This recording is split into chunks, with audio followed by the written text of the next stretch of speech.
नमस्कार किसान भाइयों, स्वागत है आप सभी का आपके अपने YouTube चैनल मौर्य बीज भंडार पर।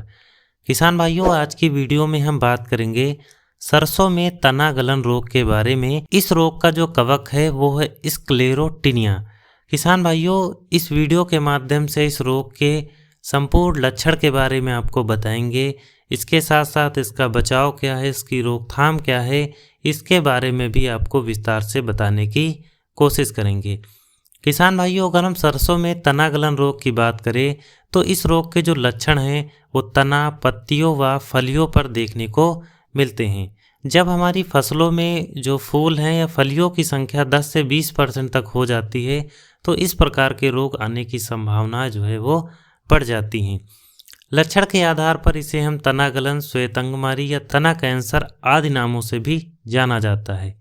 यह रोग स्क्लेरोटिनिया स्क्लेरोसियम नामक कवक द्वारा फैलता है। किसान भाइयों, अगर हम इस रोग के लक्षण की बात करें तो रोग के आरंभिक लक्षण पौधों के तना पर ठीक जमीन की सतह से थोड़ा ऊपर जली धब्बों के रूप में प्रकट होते हैं। बाद में यह धब्बे सफ़ेद हो जाते हैं। ये धब्बे रुई जैसी कवक से ढके होते हैं।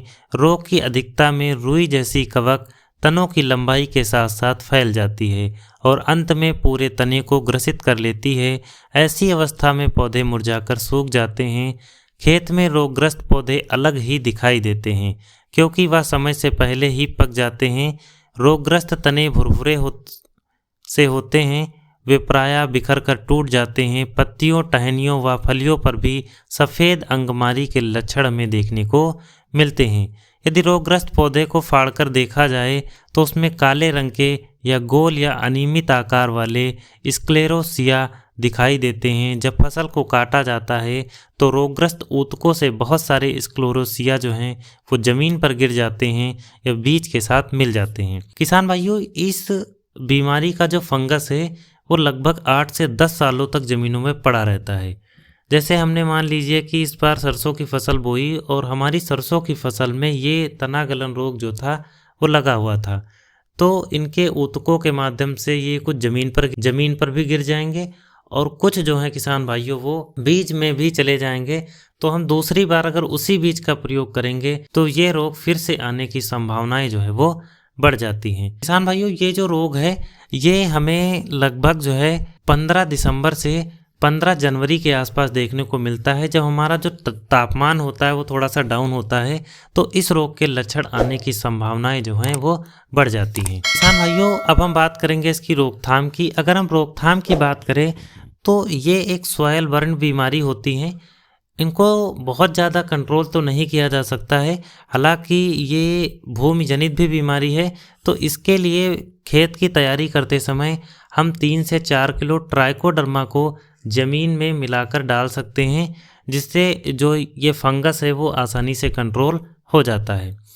इसके अलावा हम रासायनिक तरीके में जो आपकी बावेस्टिन आती है जिसके अंदर जो कार्बेंडाजिम होता है 50% WP 1 किलोग्राम पर एकड़ के हिसाब से खाद में या मिट्टी में मिलाकर भी फेंक सकते हैं खेत जुताई के समय।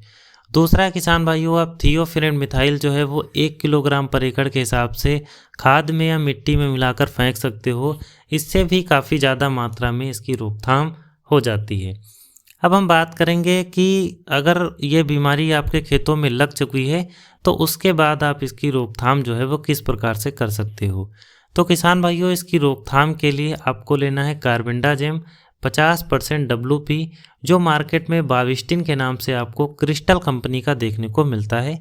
ये सबसे बेस्ट क्वालिटी होती है। 2 ग्राम आपको पर लीटर में इस्तेमाल करना है। किसान भाइयों, इसके साथ आप एक कॉन्ट्रैक्ट दवा के रूप में मैनकोजेब का इस्तेमाल कर सकते हो, जो मार्केट में मैनकोजेब 75% WP टेक्निकल के नाम से आपको देखने को मिलती है। किसान भाइयों, दूसरी जो दवा है वो है थियोफिनेट मिथाइल। आपको 2 ग्राम पर लीटर के हिसाब से लेना है और इसके साथ किसान भाइयों आपको एक कॉन्ट्रैक्ट दवा मिलाना है। कॉन्ट्रैक्ट दवा के रूप में आप जो एंट्राकाल आता है प्रोपिनेब, उसका भी इस्तेमाल कर सकते हो। इसके अलावा किसान भाइयों आप जो है वो मैनकोजेब यानी M45 का भी यूज कर सकते हो। अगर ये बीमारी थोड़ा सा ज़्यादा मात्रा में है तो मार्केट में जो रेडोमेल गोल्ड आता है, मार्केट में ये आपको सिंजेंटा कंपनी का देखने को मिलता है। 400 ग्राम पर एकड़ के हिसाब से आप इसका भी इस्तेमाल कर सकते हो।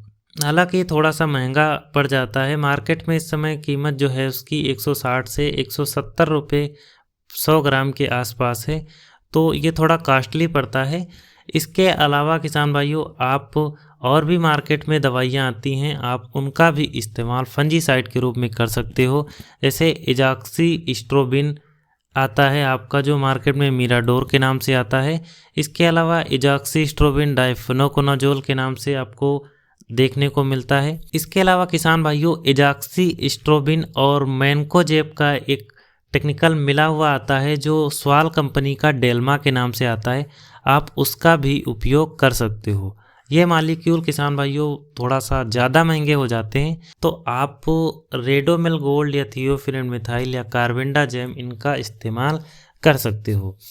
किसान भाइयों, अगर आपके पिछले बार इस प्रकार की बीमारियां अगर आपके खेत में थी, तो शुरुआत में ही आप इसके 1 से 2 स्प्रे कार्बेंडाजेम 2 ग्राम पर लीटर के हिसाब से मार दीजिए, तो जिससे जो है ये रोग के ना आने की संभावनाएं जो हैं वो काफ़ी ज़्यादा बढ़ जाती हैं।